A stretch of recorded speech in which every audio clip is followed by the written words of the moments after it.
I just had my focus gummies from Sunset Lake, Sebede.com. These have Sebede, lion's mane, and cordyceps. They also taste really good. But that's not all. Sunset Lake, Sebede.com. Use the code Left Is Best. You will get 20% off. Makes all sorts of tinctures. In fact, I use the Good Night Oil every night to go to sleep and to stay asleep. On top of which they have like tinctures with melatonin. They have tinctures with different strengths of CBD. They now have gel caps as a delivery mechanism for the CBD, so it's a little bit more time released. But they also have smokables, pre-roll, keef. They have fudge and coffee with CBD. They have all sorts of CBD products. And the thing that's great with Sunset Lake, third-party tested, verified. You can see each element of what you're ingesting from their website. You also can ingest that elements with knowing that there's no pesticides. They don't use pesticides. They use integrated pest management, and they don't use pesticides. They also treat the land well. They use, what do you call it, farming? Regenerative. Yeah, regenerative farming that they practice. They developed with the University of Vermont. They also have great business practices, $20 minimum wage, mostly employee-owned company, and they are movement partners. They have donated tens of thousands of dollars to things like strike relief funds. They participate in mutual aid in the wake of the Vermont floods. They've given money to Planned Parenthood and carceral reform and refugee resettlement and give directly. I mean, just an all-around great company. A company I'm really psyched to be able to have as a sponsor, frankly. 20% off. Left is best, folks. Check it out. And now for the show. The Majority Report with Sam Seder, where every day's casual Friday. That means Monday is casual Monday, Tuesday, casual Tuesday, Wednesday, casual hump day, Thursday, casual Thurs, that's what we call it, and Friday, casual Shabbat. The Majority Report with Sam Seder.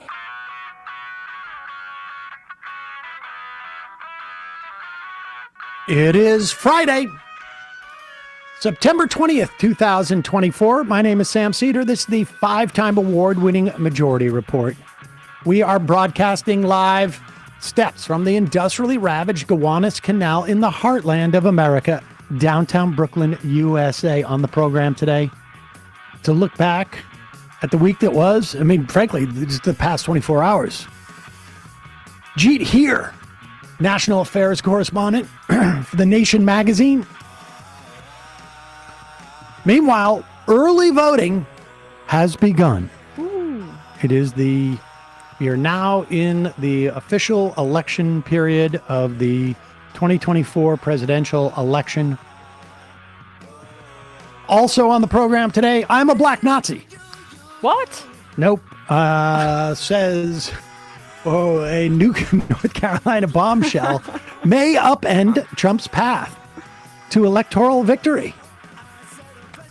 Talking about the Republican gubernatorial candidate in North Carolina. Also known as a mini soldier. Yeah, mini soldier. We'll talk more about that. Probably a lot.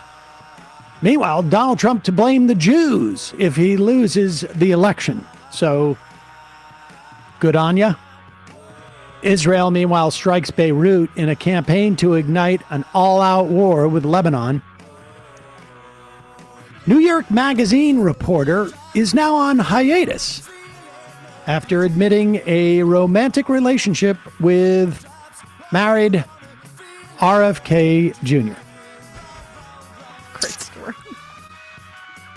Speaker Mike Johnson to cave to the good guys and offer up a 3-month continuing resolution and avoid a government shutdown while provoking Donald Trump's wrath and very possibly if the Republicans lose in the midterm, or I should say the general elections, his speakership and leadership is the position.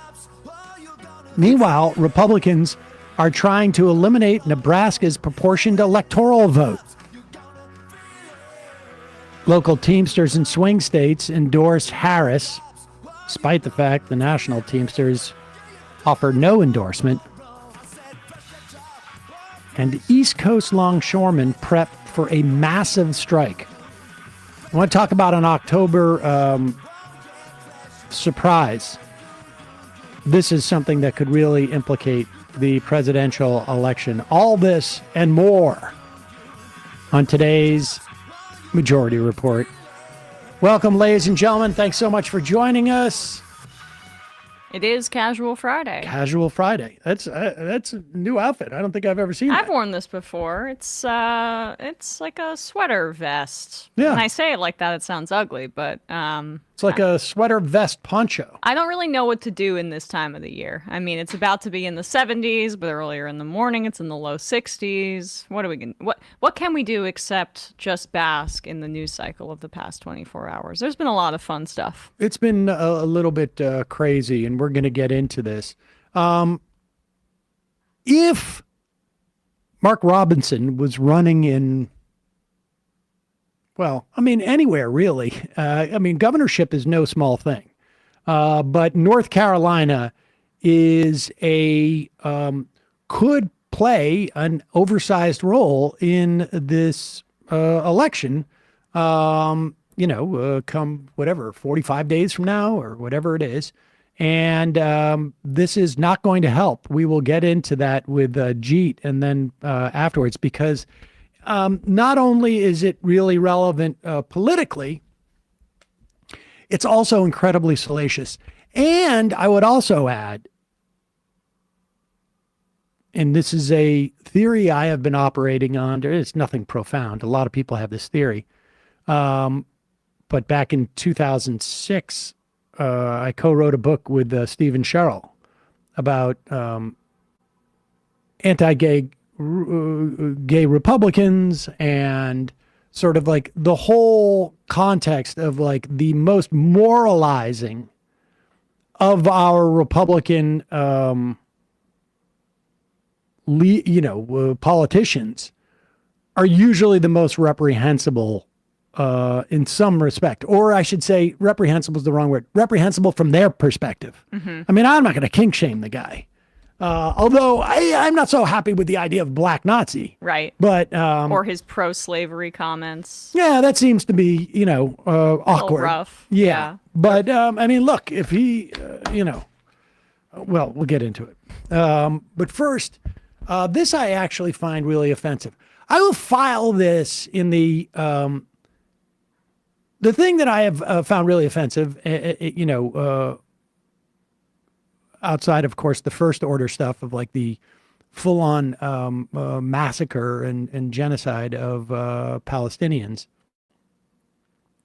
In terms of what I find offensive in the conversations in this country,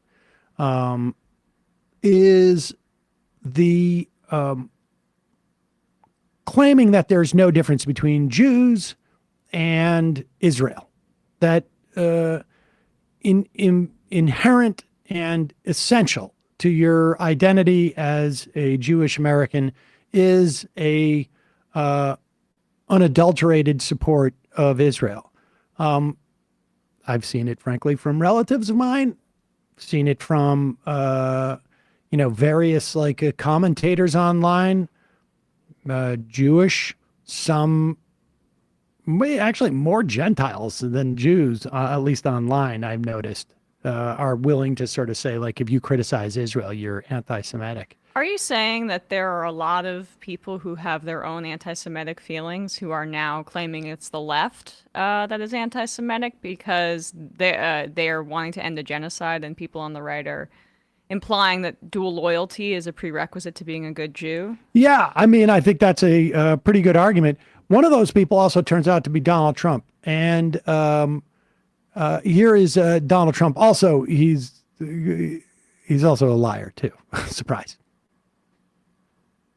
put it to you very simply and gently, I really haven't been treated right, but you haven't been treated right because Oh, you're pause it. putting Let's yourself make in it great- clear. He is addressing the Israeli-American Council Fighting Anti-Semitism event. Okay, and we should even be more clear on that. This is like the sixth or something anti-Semitism event this open anti-Semite has headlined, including at his golf resort in Bedminster. This is so he can get money from Zionist donors that want Israel to keep committing a genocide. Yep. Go all the way to the beginning, please. Well, put it to you very simply and gently, I really haven't been treated right, but you haven't been treated right because you're putting yourself in great danger, and the United States hasn't been treated right. So if I don't win this election, and I've been very good, you know, they say Trump's been right about everything. I've been right about a lot of things. Even Ted will admit that. I've been right about a lot of things that a lot of people said, no, that won't happen, but a lot of bad things happened, and some good things I've been right about too. And I only want to be, so I'm not going to call this as a prediction, but in my opinion, the Jewish people would have a lot to do with a loss if I'm at 40%. If I'm at 4, think of it, that means 60% are voting for Kamala, who in particular is a bad Democrat. The Democrats are bad to Israel, very bad. They'll never change because they have a section of their party now which has become amazingly and quickly very powerful vote-wise. I mean, Chuck Schumer is a Palestinian. Who would have thought that was going to happen? What the hell happened to him? I saw him the other day. He was dressed in one of their robes. You know?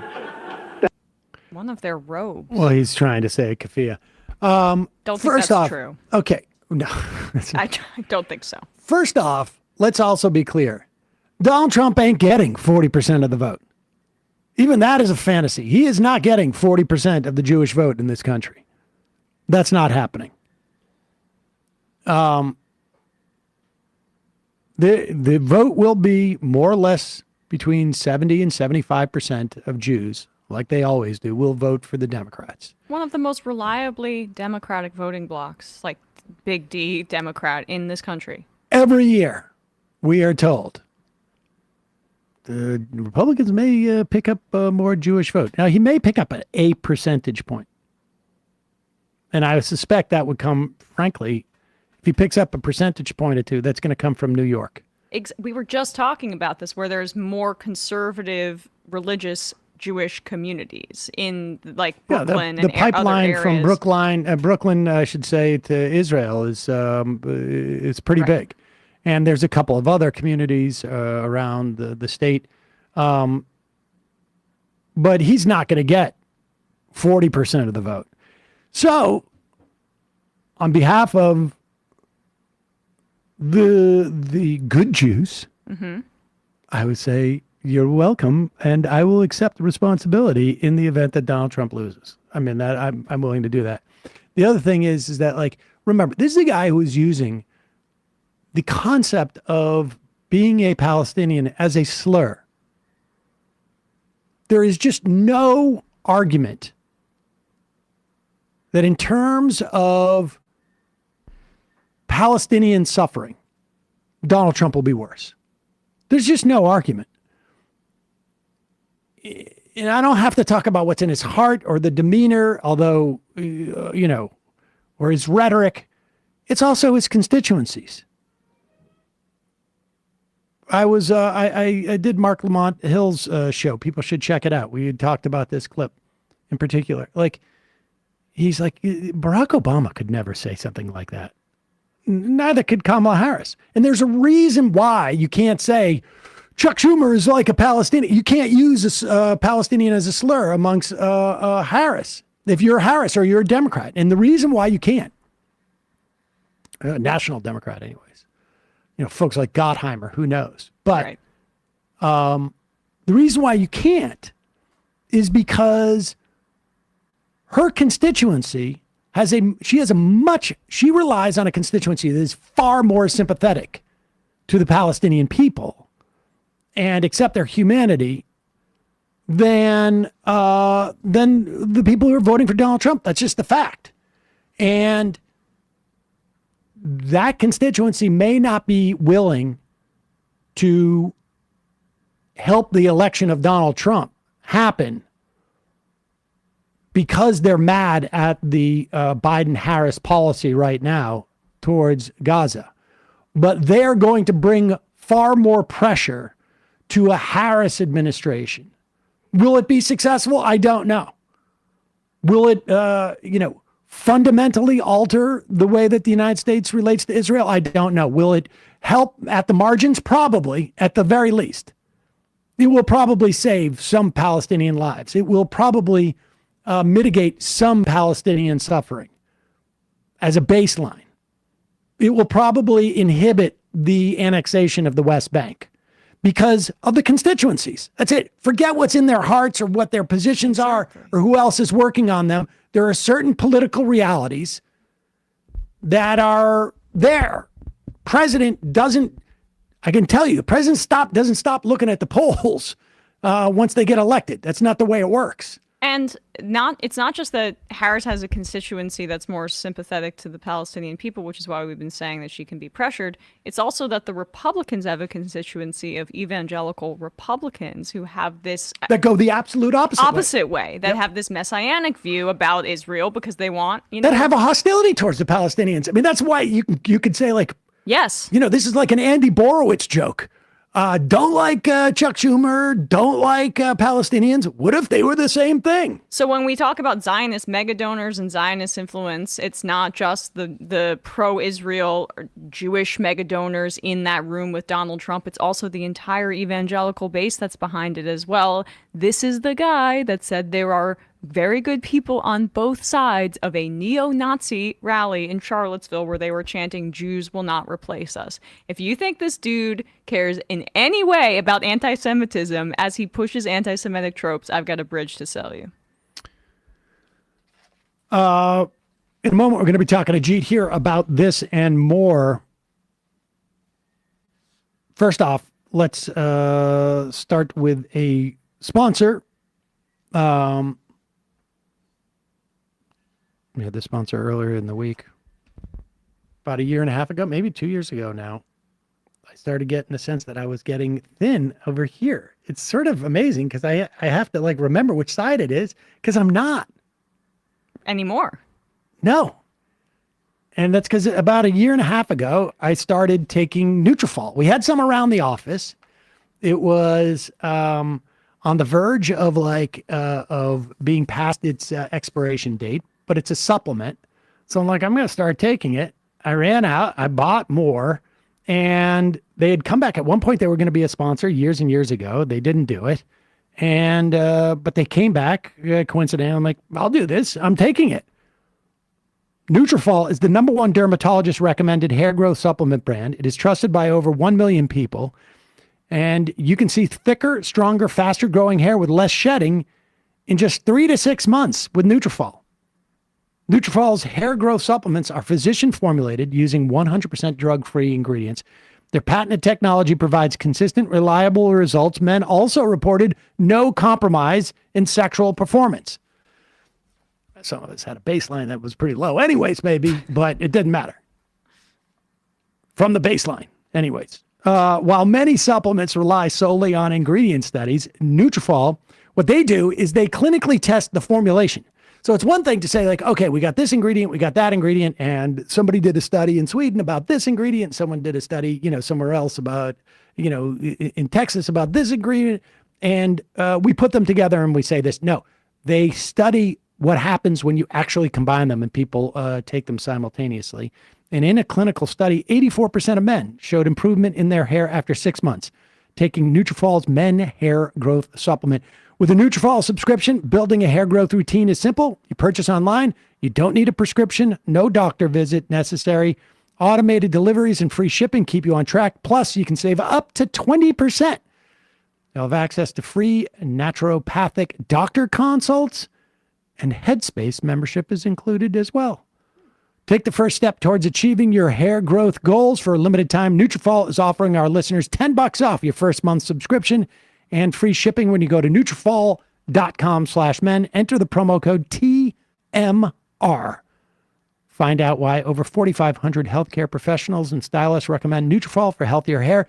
Nutrafol.com/men, spelled NUTRAOFL.com/men. Promo code TMR. That's Nutrafol.com. Promo code TMR. Check it out. We'll put a link in the podcast and YouTube descriptions. Also, now I got all this hair growing. In tiny places, I still shave. And the story behind this sponsor, coming out of COVID, I grew a beard. I no longer had use for the subscription service that I was using. And to be honest with you, like, I'm not, outside of podcasts, of course, subscription services are a pain. You sometimes forget, and then you get too many of the things that start loading up, a lot of plastic. If you were born after 1970, there's a very good chance your first razor was one of these multi-blade razors. These things have been around for almost 50 years. And the problem is they don't solve the problem of shaving, which is skin irritation. Plus, you've had over 2 billion plastic razors enter the landfill in the U.S. each year alone. The razor blade model leads to high operating costs. This is why Henson Shaving, this shaver I have in my hand, wants to change the shaving industry. Not through gimmicks, no subscription needed, no moisturizing strips. The secret to a clean, comfortable shave is not in the sharpness of the blade. Anybody can make a sharp blade. It is in the distance that the blade hangs out from the razor. And Henson is a aerospace machine shop in Canada that made parts for the Mars rover and the International Space Station. That has to be precise, because otherwise you're in space and things become very problematic. I mean, I'm not going to talk about that other company that made something that people are stuck up there. But the point is, these guys make stuff for spacecraft. They have made a razor where the blade hangs out over the razor, like something like 0.0013 of an inch, like less than the thickness of a human hair. It's amazing. It gives you an incredibly stable, clean shave. I shave here, I shave here, here, and here. I don't even need to use shaving cream because it's just that clean of a shave. And here's the other thing that's amazing.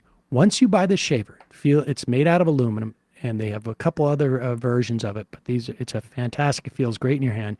You will spend $3 to $5 a year on blades because it uses non-proprietary, old school double-edge razor blades. 3 to 5 a year, no plastic, no subscription. That's it. You will own this for the rest of your life. It's a great gift for yourself or for anybody else who shaves. Plus, now they're going to give you a pack of blades free, which means that it's not going to cost you anything else for the next couple years. I mean, 100 blades are going to last me probably for a long time because of my beard. It is time to say no to subscriptions and yes to a razor that's going to last you a lifetime. Visit hensonshaving.com/majority. Pick the razor for you and use the code majority. You'll get 2 years worth of blades free with your razor. Just make sure that you add the blades to your cart, and then you'll get the discount. That's 100 free blades when you head to HENSONSHAVING, hensonshaving.com/majority. Use the promo code majority. We'll put a link in the podcast and YouTube description. Now it's time for Jeet Heer.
We are back.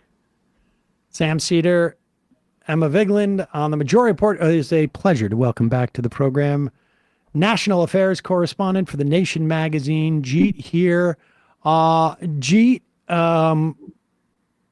you tell me, you're, one of the things I've loved to read of yours in the past, and the thing that I really appreciate you is your awareness of intellectual history and whatnot. And so in the, within the context of where we are in terms of this election, has the past 24 hours been and maybe I'm not using the proper term, but the apotheosis of like, of peak sort of modern Republican partyism? Mm-hmm.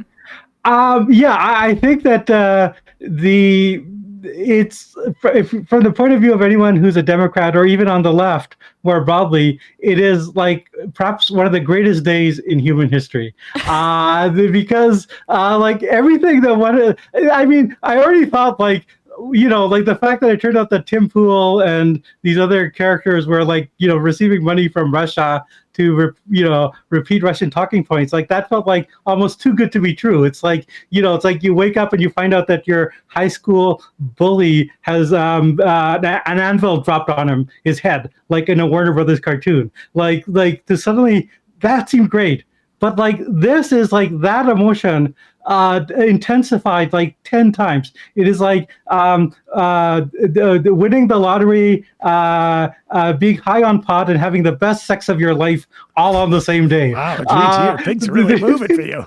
Yeah, so just to run through everything that has happened, like there's the CNN report on the gubernatorial candidate in North Carolina, Mark Robinson, also known as Mini Soldier. Mini Soldier. It turns out, okay, he was on a porn site. And listen, if there's any reports on CNN that, like, on a porn site website, I said I am the brown Mussolini, that is the fake news media. But it seems like on this case, the CNN has the goods on him. On this website, he said, I'm a black Nazi, and I would love to own slaves, and I enjoy trans porn, even though, like, he's virulently anti-trans.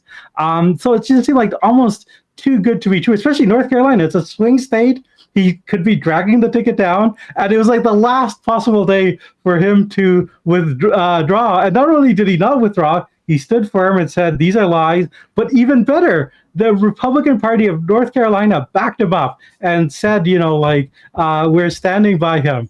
Let's play his video. This is the video that he posted yesterday to social media in response to these things. Let's hear his cry of defiance.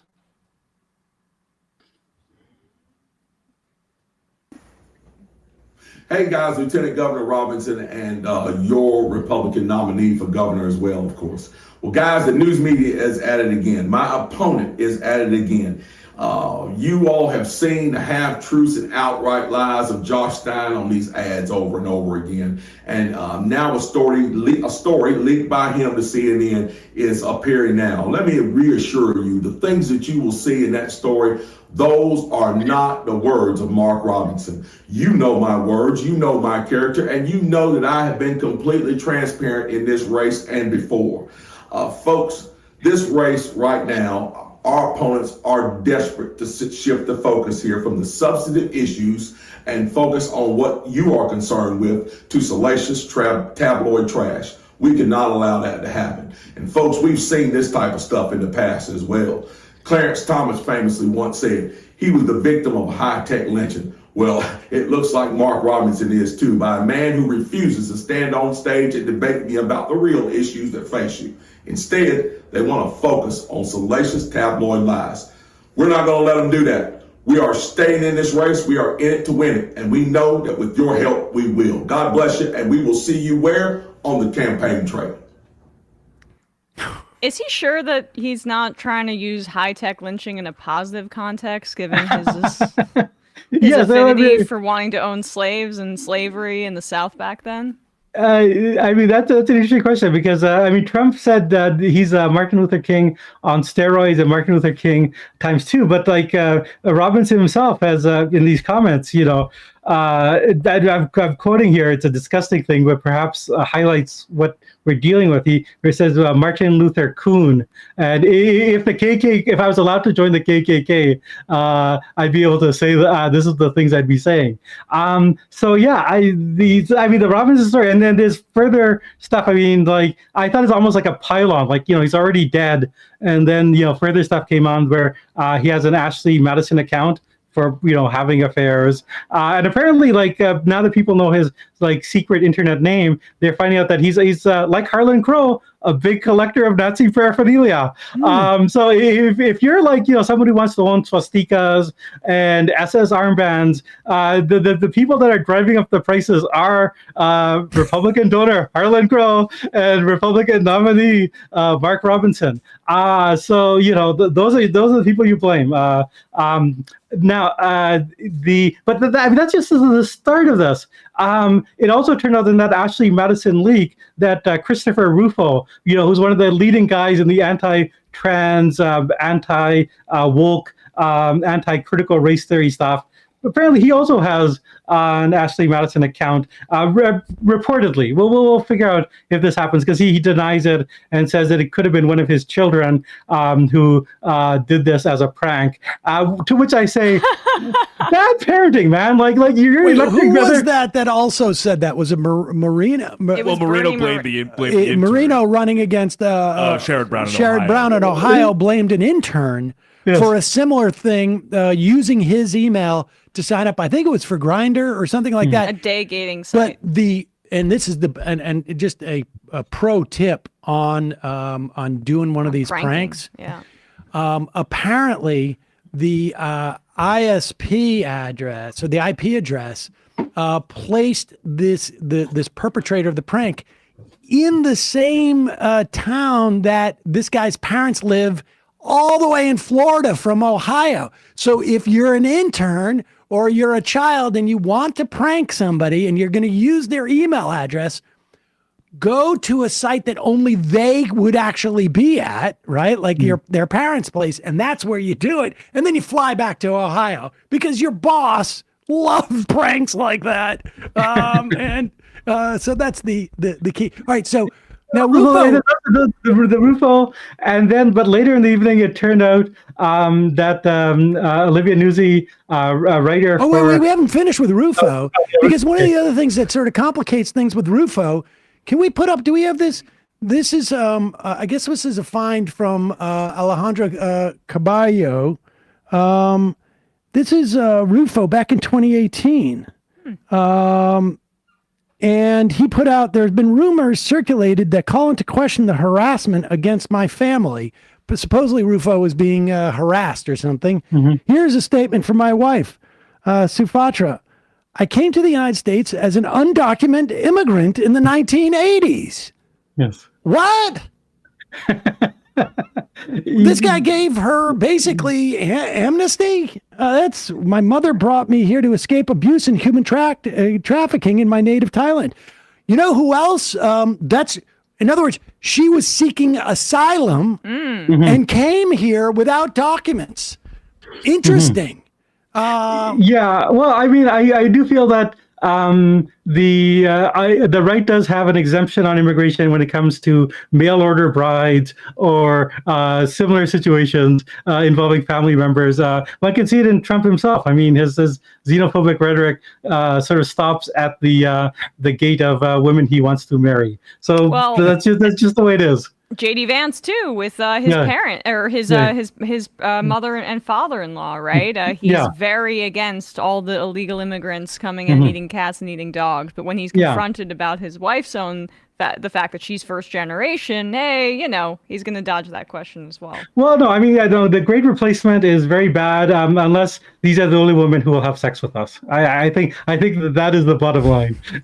Okay, so that comes out about Rufo, and this is the guy who essentially created the the Critical whole race critical theory. race theory. Yeah, no, he is the, I mean, to underscore for your listeners, he is the mastermind behind the whole turn against trans stuff, critical race theory, all the sort of cultural war stuff that we're seeing. And I have to say, like, I think he's been like great for Democrats because like all those campaigns have failed. He was like a real advisor to Ron DeSantis. You know, we're seeing where that's leading. But like on this Ashley Madison thing, like if we accept his own scenario that it was a child in his household, like he's lecturing liberals and saying like, you know, like you guys aren't in control of your own families. You're letting your kids run wild with pronouns and being indoctrinated by woke professors. Well, I'm sorry, but like, you know, like my children are not signing me up for How do adulterous kids, websites. So I mean, I'm looking at that kid in 2018. Now, the oldest, 6 years older. Yeah. That kid, I don't know. Maybe that kid now is like 16 or 17. Yeah. What's a 16 or 17-year-old even with the knowledge of Ashley Madison? It's such a fun joke. Like, you know, you always just want to joke about your dad having an affair with someone who's not your mom. That's just like the kind of ribbing that every family engages in. I'm just saying, like, Mr. Rufo, honest, sincere advice. Look after your own household before you lecture anyone else. Clean up your own backyard, buddy. Yeah. And those kids are out of control. God knows what they're doing if they're doing stuff like that. Yeah, maybe this is an actual time where you need to spend more time with your family, to use the famous political phrase. All right, so you haven't even gotten to, like, there's still more. Oh, there's more. Oh, it was an endless cornucopia. It was like Christmas in July. So it was. So I guess the next thing is this business with Olivia Nuzzi, who's was a writer for New York Magazine, is now on leave because it turned out that she had an affair with RFK Jr. Although the CNN clarified that this affair was only emotional and digital in nature. Or that's all they have evidence of at this point. Okay, yeah. And I have to say, I'm always very saddened by sex scandals where there's no actual sex. Like, there's actually been quite a few of these. And, like, I miss the old days when it was, you know, like Kennedy's, RFK Jr.'s uncles actually having sex with the mistresses of mobsters. I mean, those were the good old days. It seems like now everything is digital. Everything is AI. Well, Anthony Weiner kind of pushed us forward in this regard with his online/phone only sex scandal for some of it, which Olivia Nuzzi started her career working, I believe, as an intern. Yes, she did work for Weiner, and actually, like, I mean, she's a very sort of mainstream figure. I don't want to do any sort of pile on her, but I mean, she, even with the Weiner thing, she wrote about the Weiner campaign after being an intern there. And it seems like that sort of porous boundary, you know, between your personal life and what you're reporting on. I think we're seeing some of the same thing. But I mean, and again, it is RFK Jr. is a big kind of spokesman for Trump. They're putting him out there on podcasts to, you know, get those alienated young men. And so I do think, you know, like, this does actually have real world implications in terms of. You know, like a Kennedy having an affair is, you know, like what's the expression? Bringing coal to Newcastle. It's. Well, I mean, I think this is how I think it actually. I don't know, frankly, that like. Donald Trump reportedly had many affairs too. Yeah. I don't think this is anything that's going to impact his voting as a first order thing. We should say, according to the Post, Nuzzi broke off her engagement with Ryan Lizza. That was also a very well-known sort of scandal. Well, he was married and then they got together and they were engaged. I mean, who cares? But I'm just trying to say it's a little bit of something. And he was Me Too'd. So he was the subject of sexual misconduct allegations as well. And she stood by him. Okay. Yeah. But according to the Post, they broke off and they called off the marriage in the last few weeks, sources told the Post. So it gives you maybe some insight as to like how this story got out there, and you know, she claims it was just a sexting relationship. That's possible, but regardless, it's almost less relevant than the fact that there was this relationship and she was writing still on the, she was saying writing stuff about Biden and Biden's But she also cognitive she did a profile of RFK Jr. for New York Magazine. but apparently it was sort of a tough profile. Yeah, it's a tough profile. Yeah. But I mean, she was covering the campaign, and obviously RFK Jr. But here's the thing that I think the implications I think it's going to have for the campaign. I suspect that this could inhibit Kennedy's opportunity to continue to campaign. That to me seems to be the real world implication of it. Yeah. Because there may be folks in the Kennedy household who are like, dude, I thought it's one thing to say that you weren't a choir boy before, but I thought that implies that you're a choir boy now. And he may be staying home a little bit more. I think if we have Curb Your Enthusiasm music, that might be appropriate. His wife is did play Larry David's wife on that show. Yeah. Maybe the real tragedy is that Curb canceled before they could work the storyline in, because I think it is almost that kind of like absurd mishap that is of that nature. Yeah, no, I think that's a pretty fair read. Like, I do think she has all kind of been a reluctant supporter of his political campaigning, and this might be the straw that breaks the camel's back. And it also adds, and I don't think like your average person on the street is going to be aware of this story, but it certainly adds an air around the sort of like, certainly everybody in the media is going to know this story. It adds to that sense of like total chaos with a Trump, around Trump, like, like just like anybody who's in that orbit seems to be sort of problematic. And I think that's going to bleed through in coverage. Yeah, no, absolutely. And that actually is the linkage between these three stories. I mean, Trump endorsed Mark Robinson. And as I said, he's like Martin Luther King on steroids.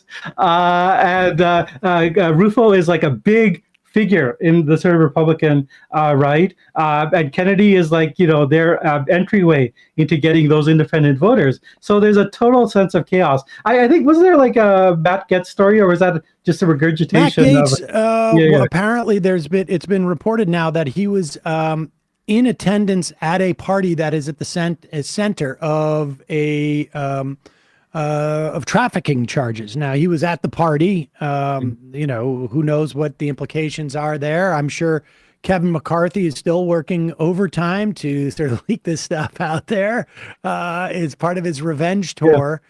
But also, I think, you wrote about this, and I want to apologize because I think I don't know if we consciously copied your headline for a video we did about it, but you talk about Trump being loomered. And I think loomering, what we've seen is more loomering, essentially, right?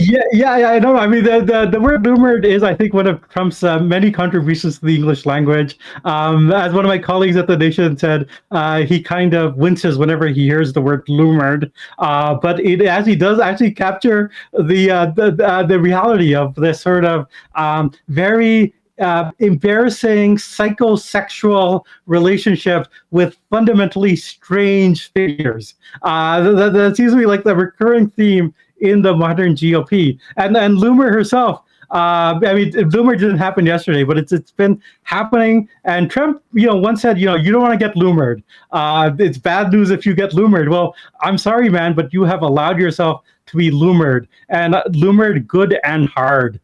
Well, I mean, the Nuzzy thing is also interesting to me in the sense of like, I find her to be a fundamentally strange figure in and of herself, right? Like her rise is a little bizarre, and like I've had some Twitter spats with her before, but I've just fundamentally not liked her writing. Like it's been quite sycophantic, and in recent years it's become like I really don't read it too much, but what I've read is it's very descriptive and very intimate with a lot of right-wing figures in this space. She was able to get close to Rudy Giuliani during Trump's presidency. She was able to profile Trump in 2019 in the White House. And it's just something for people to think about how figures on the right with that much power are transactional with their access, and whether it be for matters of sex or whether it be for just like essentially trading favors. This is the glad handing that the Trump Republicans engage in, and the reason she got into RFK's like I think inner circle in that way was because the Trump people were happy with her profiles of them in previous years. So it's just a way to, I think, more critically analyze media, even though it is just fun and salacious as well. Yeah, no, I mean, this is sort of like access journalism taken to like its ultimate level. And I mean, to be fair, I have to say, this stuff has kind of always gone on. It's always been unsavory. I mean, the legendary Ben Bradley of the Washington Post, he and John Kennedy, used to share dates. They used to like go swinging together, and Bradley would cover up Kennedy's sex life when he was at the Washington Post. But I think that stuff, like in recent decades, at least for very good reasons, thankfully for the rise of feminism, has been frowned upon. So in some ways, it is part of the "Make America Great Again" theme. Like in some ways, the Kennedy, the Trump entourage has like the sort of 1950s, early 60s Mad Men feel of retro Kennedy, and they have an actual Kennedy, involved in salacious sexual stuff. So it all ties together. Let me offer an alternative definition of being lumered. View that is a little bit more expansive, because my experience at Air America, which was founded by a con man, let me rephrase that, because that guy is litigious, and I don't know that. Was founded by someone who was allegedly a con man, and by that they had embezzled money allegedly from the boys' club. They had been arraigned later in Guam. They had claimed that they had a brain tumor. They, not allegedly, kept bouncing checks to many of us. And the thing that I noticed is that the people who were the most loyal to that person, were the craziest people around. Yeah. And they would rise up and be, he would surround himself with people who were like not bright and also or crazy, and so desperate to have power that the cadre around it, all the good people would just stay away. And that's what Trump really does, right? I mean, there's a reason why, Mark Robinson, he's so attached to Donald Trump. There's a reason why Laura Loomer and, all of these lunatic fringe, they all are comfortable within the Trump orbit because they know how to deal with Trump. It's the same thing. We're all going to maintain this illusion. And if you buy into the illusion and the delusion and the grift, then we're all in this together. And that's what, to me, lumering is like when you're lassoed in there. Yeah, no, I think that's right. And I mean, Emma had used the word transactional, and it is absolutely a question of loyalty. Trump, when he was defending Loomer, said, well, she's a big supporter, and Loomer often says Trump did nothing wrong. So it is, and these kind of desperate fringe figures often see Trump as their only hope. And their loyalty is based on the fact that they have to protect their phony baloney jobs. Like if it wasn't for Trump, they might actually have to work for a living. But he elevates them. He gives them this kind of celebrity status within that. And it is a little bit like the sort of celebrity entourage, right? Like you have.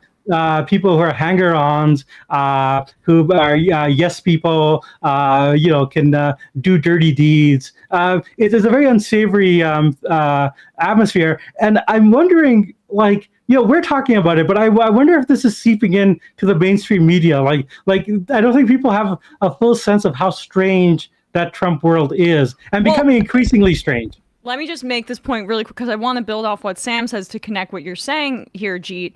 That's where I'm interested in why JD Vance is on every single Sunday talk show, right? Like, I was wondering, is it a humiliation ritual? Like, is Trump too lazy? Does he want to be golfing on Sundays? Like, JD Vance has been so visible despite these historic unfavorables. So I was just like, Trump's always been a numbers ratings guy, right? Like he sees these numbers, or does he? Like have we crossed the Rubicon with Donald Trump where everybody's loomered? Everybody is a part of the cult. And he's looking at like these junk Republican polls that have him in a close race or up or whatever and not losing momentum. I'm not sure, but it feels like he's lost. He always, even, when he was at his most insane, he was always able to like lick his finger and put it to the wind and determine where it was going. He's lost his internal ballast, and I think it's because everyone's a loomer. Yeah, no, I think that's largely right. Although I will say there's a lot of junk polls, but there are a few good polls that also show a close race. I mean, it is. But on the Vance thing, it's a very interesting question because Vance is he's the most hated figure of the 4 people on major political tickets.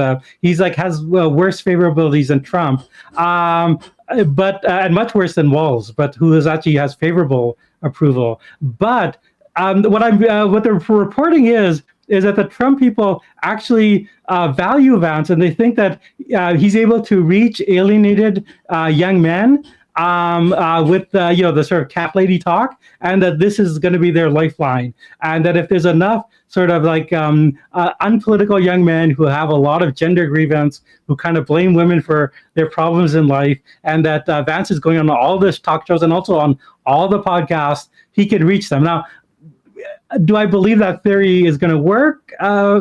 I don't think so, but that does seem. It does genuinely seem that the Trump people think that Vance is a political asset, despite everything that we're seeing in the polls.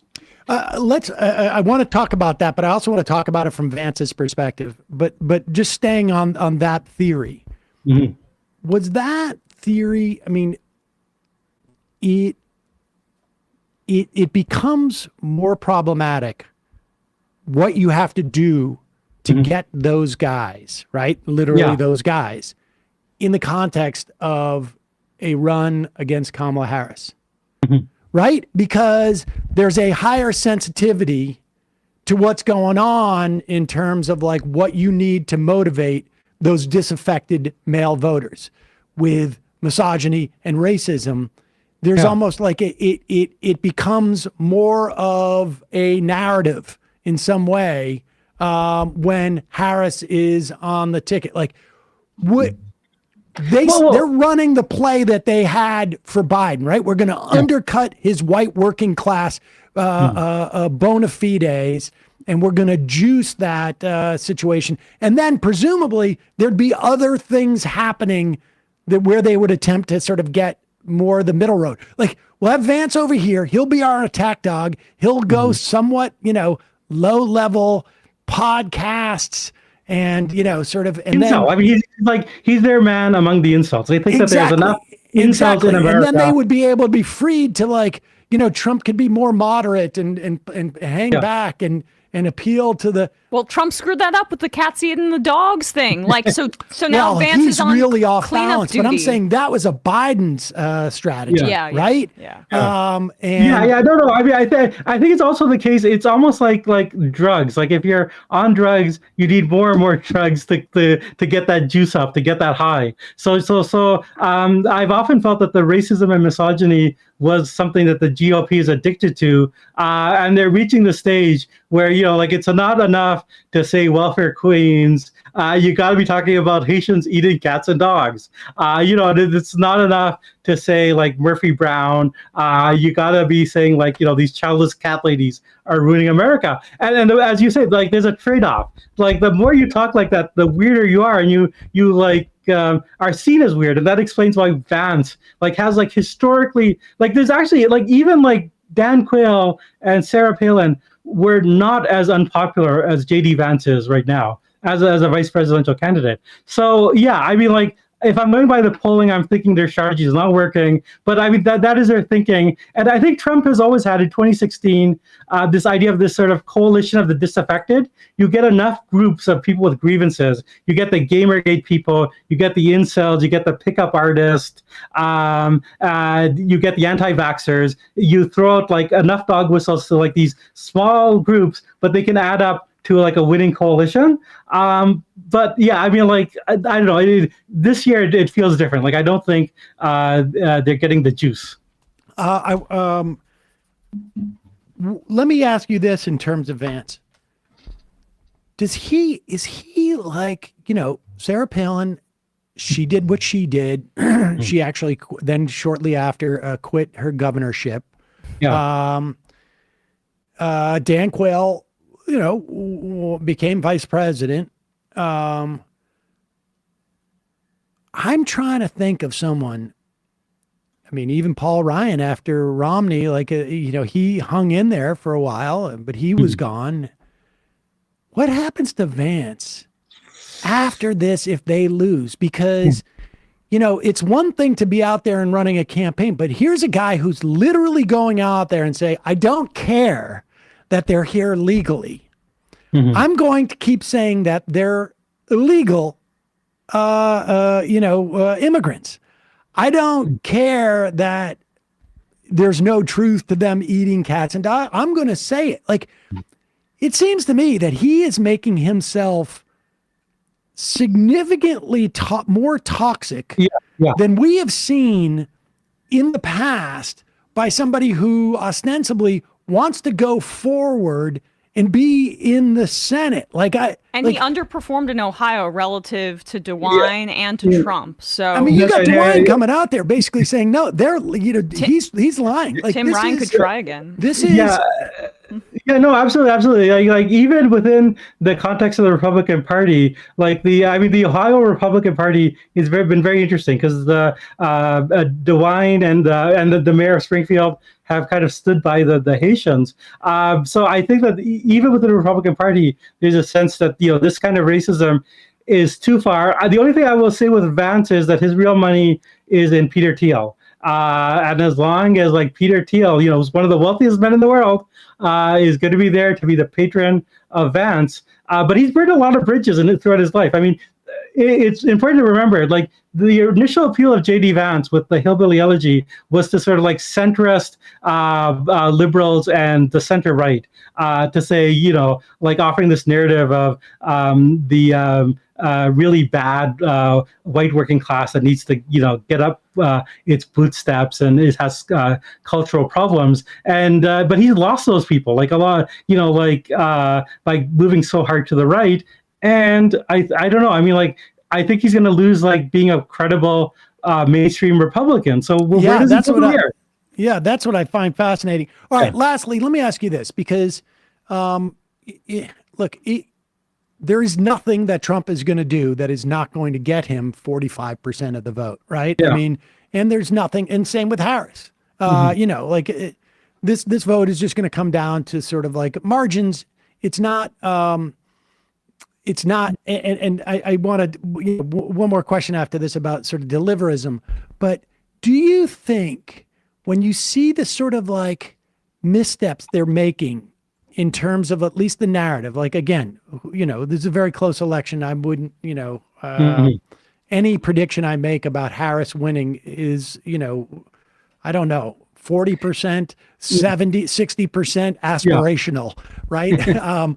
But they do seem to be making missteps, like, and I wonder if Bannon being in jail and Stone being wrapped up, like these are the guys who sort of created the Trump, Sean Hannity gave him advice, but Sean Hannity's an idiot. I mean, Sean Hannity's not a smart guy. Bannon, I think, is nuts and a horrible person, but he's smart. He has a theory of this. Sean Hannity is just a moron. And is it possible that just like the architects of Trumpism, and they're not around to sort of calibrate in the way that maybe they need to be? Yeah, no, I think his campaign is significantly more sort of chaotic. They do seem to have a theory. It's the one I outlined when I talked about Vance. I mean, it is they're betting everything kind of on gender and race. That there's enough alienated young white men who are basically unpolitical, don't normally show up, but will show up because Trump is going to be seen as their savior. I think the polls are close enough. It really does seem like it's all going to come down to Pennsylvania. Like if you look at like Trump's spending, they're just spending on Pennsylvania, North Carolina, and Georgia, and they're spending on North Carolina and Georgia to shore those places up because if they lose those, then it's gone for them. But Pennsylvania is where the battleground is. The polling there is like very tight. I think that Harris has been making less mistakes, but she's also been like super cautious and hasn't been taking risks to try to expand that base or try to figure out ways. I mean, she's still, they're trying to appeal to the centrist voters as well, and they're having success with that. But if you look at the polling, like they're still underperforming compared to Biden 2020 with young people and Latinos. And I think that like if they really want to, spike the football, they really have to figure out, like things that they can deliver or ways to reach that audience. And they're playing cautious. They're playing more like they got this in the bag than I think they should be. Well, and I've seen some analysis of like the crosstabs of Times Siena overestimating, they think, based on comparison with other highly rated polls, the level of Trump support amongst young men. Now, it's like, it's all just about like our read of the data and reads of the situation, but I'm less convinced that this race is as close as people think it is. I think on the national level, my theory and a lot of other people's is that Democrats are underperforming in populous blue states like New York, which makes her more tied in the national polling. But when it comes to the swing states, it's been a consistent trajectory in one direction. So she's clearly like doing much better than like Biden was, and it's very competitive. I think Pennsylvania is the one I kind of am worrying about. There's enough, like fairly good polls in Pennsylvania that shows like a really tight race, and I think that explains the question about Vance that you were asking. Like I think that they think Vance is the guy that can speak to those Midwestern alienated young men. Now, whether that actually happens or not, like we won't know until the election day. But I mean, I do think that is their strategy. I think the good thing is I think Kamala Harris has many more paths to 270 than Trump does. So I mean, like even if Pennsylvania doesn't, like there's ways. North Carolina I think is in play now, and that's like really big news. Well, I wonder, because there's now like a Sun Belt strategy, there's a Rust Belt strategy, and there's like probably a hybrid a strategy. A lot of it feels like it goes through Pennsylvania, though. And so I'm with you on that. Do you think the only next thing that we have that we know about, right? I mean, we could have an Israeli a full-on war with Lebanon. That somehow involves at least U.S. I don't know sea power or what. But the next big thing is the debate, which is basically a week and a half from today, And I wonder if Robinson is not a great opportunity for Walz to sort of reinvigorate the weird thing. Like, Yes. you know, I mean, if I'm Walz, if I'm the Harris campaign, I want Walz out there talking about Robinson nonstop, because you want that question to come up at the debate. And you start to like throw it out there as a way of trolling the press. Like that to me seems like because here's the thing, this election, we're seeing it with the Teamsters, right? Deliverism. I don't know if there is a single cohort in this country outside of Teamsters that has had a direct, like, talk about delivery. Like there's nothing clearer. I don't know if you can find a clearer line between this administration and putting money in the pocket of pensioners, the Teamsters, than the American Rescue Act did in saving, I don't know, like almost 400,000 Teamsters pension. Totally direct. And yet, it appears that at least, the Teamsters at best may be 50-50 in terms of the individuals, in terms of who they support. And, O'Brien's out there trying to save his own skin, it seems to me. Yeah, well, the Teamsters, the complicating factor is, there's a national union, but the local unions in like all the swing states have endorsed Harris. And then you have prominent Teamsters like James Hoffa, who have like taken issue with O'Brien. I'm not so worried about the Teamsters. Like, I'm not worried about it, but it seems to show that deliverism is like, how much is that in play in the context of this election versus like at least in terms of the right, their culture war stuff. And it seems like Walz using the weird is really leveraging the culture stuff and making it like a liability for them. No. I think that's basically right. Although I feel like you need some of the deliverism. It's just the case that like white workers who are in unions are much more likely to vote for the Democrats than the non-union workers. And I think the unions are pretty much coming for a good reason, coming out strongly for Harris. But like in terms of the culture war stuff, ever since Dobbs, the Republicans are on the wrong side of this. And actually, like, to go back to the young men question, I think there are a lot of young men who might be very chauvinistic and racist and whatnot, but like, aren't going to want to have abortion like outlawed just for their own self-interest. So they don't want to become baby daddies either. So I actually think that the culture war and the fact that the whole Vance approach to this is like such a fringe position. It seems so strange to like 21st century Americans.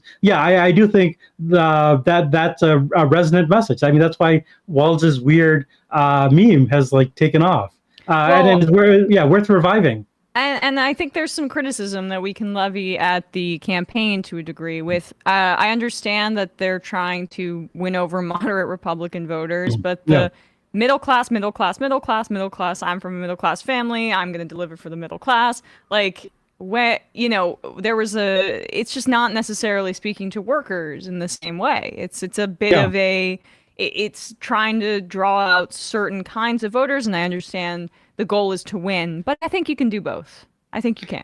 No, absolutely. I would not say like where there seem to be safe is Michigan and Wisconsin, and like I do actually think that is pure deliverism, like in terms of the actual state governments being run by Democrats who have like done like stuff that has benefited people in very real ways, and the strength of the union in the upper Midwest. So I think it's a combination of both. I actually think right now I'm sort of with Emma, like they're not paying enough attention to the people who aren't like middle class voters, but who are Democratic voters. And I would say like young people and people of color, like that's, if I were running the campaign, that's who I'd want to be shoring up at this point. Jeet, I think we managed to cover this 24 hours. It's all the stories are all ongoing, though. Mark Robinson's not going anywhere. Well, as Lenin once said, there are decades where nothing happens and weeks where decades happen. And so there are decades where there's no juicy gossip and days where you have decades worth of juicy gossip. And that was yesterday. Yeah, and I have a feeling that Vance is going to give us some fun stuff over the next week, or so. But we shall see. The fun never stops. No, the fun never stops.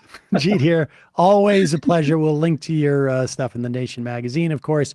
And I should also add, just a great follow on Twitter, and I don't know if you're on Blue Sky or wherever it is, but check out Jeet Heer. Thanks so much.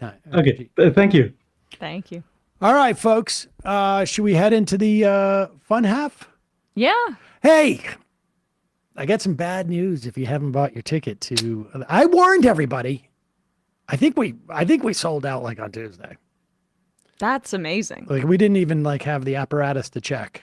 We gotta do more live shows. We're Seems gonna, there's a lot of demand. 2025. It's gonna be the Majority Report live. Do I get my soundboard before we do our out of town? As live you know, show? things move slow. I've surrounded myself with old iPads. I have tried to built a fortress of old iPads. Honestly, I got 2 underneath my feet here. You've got 4 monitors. You can't update these things.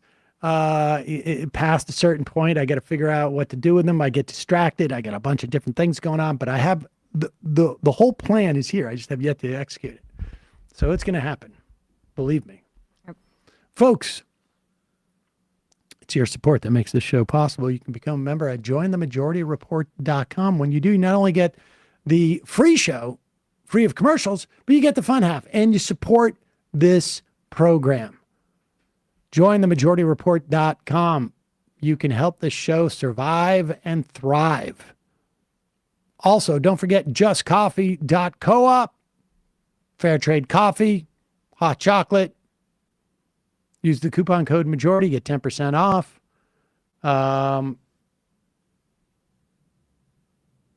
Emma, what's happening on ESPN? Yesterday, Bradley and I gave our picks against the spread. Let's see if Bradley can get a win this week. Yeah, we're both starting off poorly, but 0-6, kind of as bad. I'm sorry, I don't know why I'm throwing you under the bus. It's so rude. No, keep going. But check that out. We talked a little football yesterday. YouTube.com/ESPN show. And on Left Reckoning, Matt.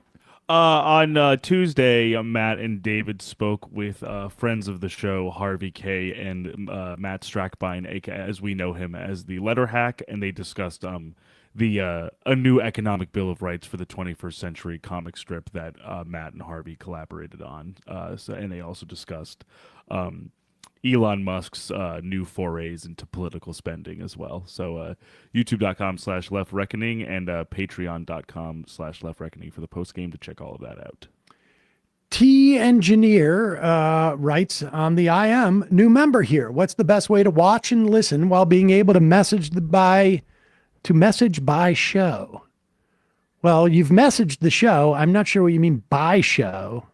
Watch, listen, YouTube, Twitch. We have a live audio stream at in the app. On the app and on the website. With TikTok, we got bounced for whatever reason. We got to figure out what's going on over there. But those are the ways to do it. Dango Bangle. Did you hear the news about document regarding a high school junior party involving Matt Gaetz, 18 plus activity and drugs? We did. We mentioned that briefly. And Light Paladin, Colbert mentioned Sam when talking to Maddow on Wednesday. Yes, people IM'd me about that. We got a shout out from Colbert. Oh, wow. Stephen Colbert, yeah. We did? Well, he said Sam Seder. Oh, well. I always who refer to cares myself then? as the we, yeah. But he might, I bet that's you pretty listen to the cool. program occasionally. So Matt Gaetz actually went to a high school party. I remember, I was like a sophomore in college, and I went back and went to a high school party, and I felt old as hell. Like, what's he doing well, we know what he's doing at a high school party. Skid Mark Twain says, join the vanguard on Rumble. I think that means like there is a crew of people, Majority Report listeners who go and watch on Rumble. So check that out. All right, folks, quick break. See you in Fun Half. 3 months from now, 6 months from now, 9 months from now. And I don't think it's going to be the same as it looks like in 6 months from now. And I don't know if it's necessarily going to be better 6 months from now than it is 3 months from now. But I think around 18 months out, we're going to look back and go like, wow. What is that going on? It's nuts. Wait a second. Hold on for a second. The Majority Report. Emma, welcome to the program. Hey. Matt. What is up, everyone? Nomi Key. You did it. Let's go, Brandon. Let's go, Brandon. Bradley, you want to say hello? Sorry to disappoint everyone. I'm just a random guy. It's all the boys today. Fundamentally false. No, I'm sorry. Women's. Stop talking Oh, for a wow. second and let me finish. Where is this coming from, dude? But dude, you want to smoke this 7A? Yes. Hi, me? This me? Yes. Is this me? Is it me? It is you. Is this me? Hello, is this me? I think it is you. Who is you? No sound. Every single freaking day. What's on your mind? Sports. We can discuss free markets and we can discuss capitalism. I'm gonna go start Who libertarians? They're so stupid though. Common sense says, of course. Gobbledygook. We fucking nailed him. So what's 79 plus 21? Challenge Matt. Positively quivering. I believe 96, I want to say. 857-210-35 501 1 half 3 8s 9/11, for instance. $3,400, $1,900. 6 5 4 $3 trillion sold. It's a zero-sum game. Actually, you're making me think less of it. But let me say this. Poop.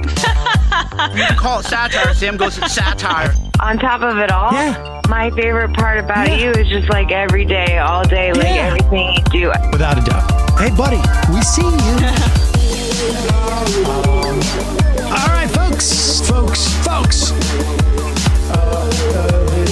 It's just the weak being weeded out, obviously. Yeah, sun's out, guns out. I don't know. But you should know. People just don't like to entertain ideas anymore. I have a question. Who cares? Our chat is enabled, folks. I love it. I do love that. Look, gotta jump. Gotta be quick. I gotta jump. I'm losing it, bro. 2 o'clock. We're already late, and the guy's being a dick. So screw him. Sent to a gulag? Outrageous. Like, what is wrong with you? Love you, bye. Love you. Bye-bye.